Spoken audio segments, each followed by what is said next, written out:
Hello Virgo, ito yung 4th week of August reading nyo. Kung bago kayo dito, ako nga pala si Purple Teen. Di pa kayo nakasubscribe, don't forget to subscribe. Paki-like and follow din po yung ating FB page. Doon din po kayo mag-send ng private messages kung magbubook kayo or mag-i-inquire tungkol sa personal reading. So yung link nakasulat sa description. Hanapin nyo lang dyan sa ibaba, tap nyo and mapupunta na po kayo sa aking FB page. Virgo, tingnan na natin yung 4th week of August mo.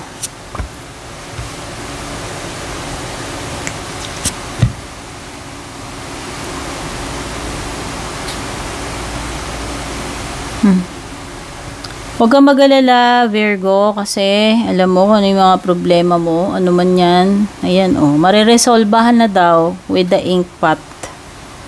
So, lahat naman ng problema may solution, no? At kung nahihirapan ka ngayon, eto na yung kasagutan. No, magkakaroon na ng solution dyan sa problema mo.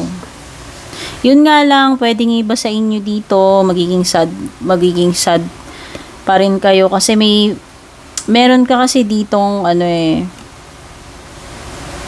kinalulungkot kung ano man tong bagay na nawala sa'yo.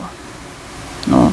Pwedeng missed opportunity o kung ano man yan. Basta kung ano man itong alam mong hindi nababalik. Kumbaga broken hearted ka pa rin dun sa part na yun, no? Kasi alam mo nga na hindi nababalik. Pero importante naman dito, Virgo, yung mga problema mo ay masusolusyonan with the ink pot.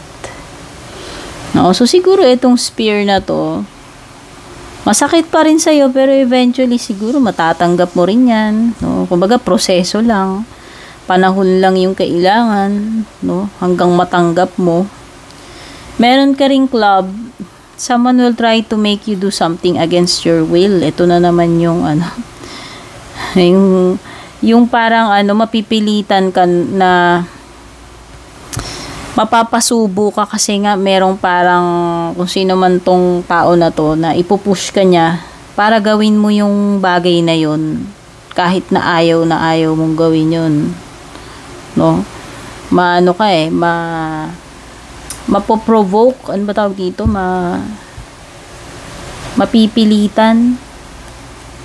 Ayan, kung ano man yung ipapagawa sa iyo ng person na yan. Kung sino man yan. Ipupush niya para lang gawin mo yung bagay na yun na gusto niyang gawin mo pero ikaw ayaw mo namang gawin. No? Siguro napaka-importante niyang bagay na yan kasi kahit ayaw mo, mapipilitan ka no? Kumbaga para kang pinapasubo sa isang bagay or paano ba? Pinoprovoke, pinupush, no? Pinupush ka ng pinupush hanggang madedesperado ka na gawin yung bagay na yan kahit na ayaw mo. At tignan na natin, Virgo, yung love life mo. Intuition, heart song, telepathy, inner knowing. So, malakas tong yung feeling mo or yung kutob mo na tama ka dyan sa hinihinala mo dito sa person mo. No, basta malakas lang yung feeling mo. Parang kahit na hindi pa napapatunayan yung pakiramdam mo sa sarili mo, very sure ka na tama ka dyan sa hinihinala mo.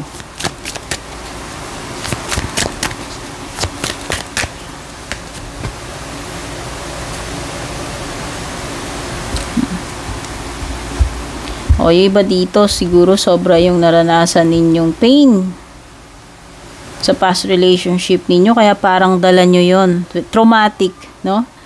Traumatic. Kaya hanggang ngayon may mga ganito ka pa rin, intuition parang pinakikiramdaman mo kasi siguro yung previous relationship mo hindi, alam mo yon, hindi nga naging maganda at nagkaroon ka ng trauma, no? Pwedeng iba sa inyo takot pa rin kayo magtiwala, no?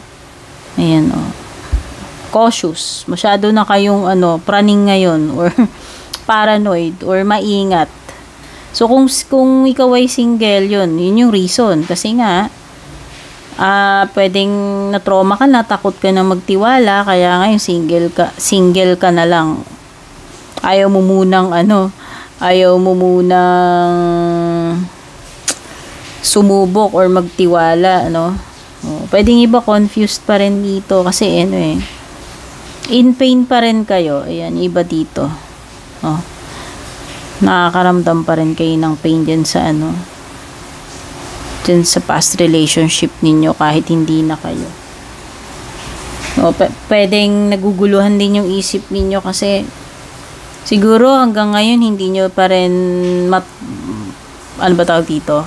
Hindi nyo pa 100% matanggap na niloko kayo o ginawa sa inyo yan. Yun nga yung sinasabi ko na may traumatic akong nasisense dito. Ayan meron na kayong may paranoia, may fear na kayo, left confused dahil dun sa ginawa sa inyo ng person na yan. At tignan na natin yung ninyo pagdating sa pera tsaka sa career, kabukayan ninyo. Virgo.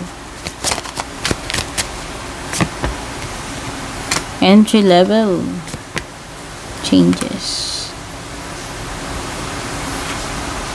Pwedeng iba sa inyo dito, makakuha nga kayo ng job pero entry level. Pwede kasing yan talaga yung dyan lang kayo pasok kumbaga sa bracket na yan. So, kung nagsisimula pa lang kayo, alangan namang, diba, mataas ka agad. So, pwedeng ganun. O pwedeng iba, kakagatin nyo na entry level kahit na overqualified kayo Depende kung talagang gusto-gusto nyo na magtrabaho kung umalis kayo dun sa sa pinapasukan ninyo, and expect changes pagdating sa kaperahan. Career man ito o tungkol sa pera, ayan, may mga pagbabago. So sana maganda tong mga changes na paparating sa iyo ngayong 14 of August, Virgo. So, ayan, kung ang problema ninyo about job, baka yun yung sinasabi ni Inkpat, Kasi kung maha-hire na kayo, kahit pala entry level yan, at least solve na yung problema mo sa pera.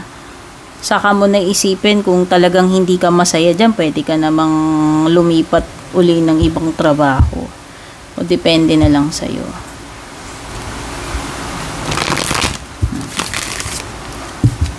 So, sana nga maganda yung mga changes dyan pagdating sa career mo. Page of Pentacles. So, may dito, energy ng Taurus, Virgo, Capricorn, nakapareho mo. Lumilitaw pa rin dito, confused ka pa rin. Dito nga naguguluhan ka sa love life mo, pero meron ka pa rin 7 of Cups. Alam mo, marami kang pwedeng pagpilian dito at nakikita ko na magiging successful kasi may Wheel of Fortune ka at saka changes din ito. So, mukhang maganda, favorable itong mga changes na paparating sa'yo sa financial tsaka sa career mo. Ito yun kino-confirm ng Wheel of Fortune. This is a change for the better. At least, diba, maganda. Kasi sabi ko kanina, hindi ko alam kung maganda o pangit yung changes. Pero nung lumitaw nga yung Wheel of Fortune dito sa baba, kino-confirm nga na maganda yung mga parating sa yung pagbabago. At mukhang may kinalaman nga siya sa career tsaka sa pera. Ayan may Page of Pentacles ka. Ganda. Good news ito. Good news. Pagdating sa pera or sa trabaho. O, diba? Tapos papaboran ka pa ni Universe. So, ito yung mga time na siswertihin ka. Itong 14 of August. So, yung mga nag-a-apply dyan, kung ano man yung gagawin ninyo. Mag-i-start kayo ng gagawin ninyo. Ito na yung magandang moment kasi siswertehin kayo with the Wheel of Fortune. Kumbaga, samantalayin nyo habang may maganda yung yung kapalaran nyo. Nakataas si Wheel of Fortune, Yun lang. Maging nga lang kayo dito kasi pwedeng na ano kayo yung naguguluhan sa mga options ninyo. Okay? So, ano nyo na lang, timbangin nyo na lang mabuti. Pero most likely, kahit na anong mapili mo dito, mukhang siswertihin ka. Yan yung nafe-feel ko. Ayan o. Dalawang card yung maganda.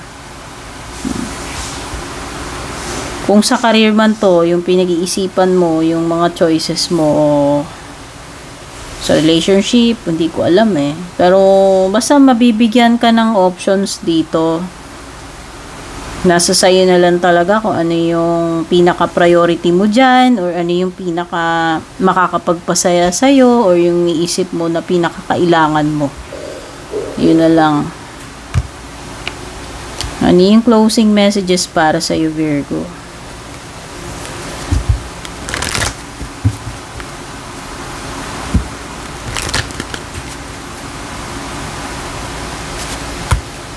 It's up to you daw. Oh, yun na nga. Kasi nga, ayan, Marami kang choices, pero syempre, depende na sa'yo, ano ba yung pagbabasihan mo pa ng pagpili mo.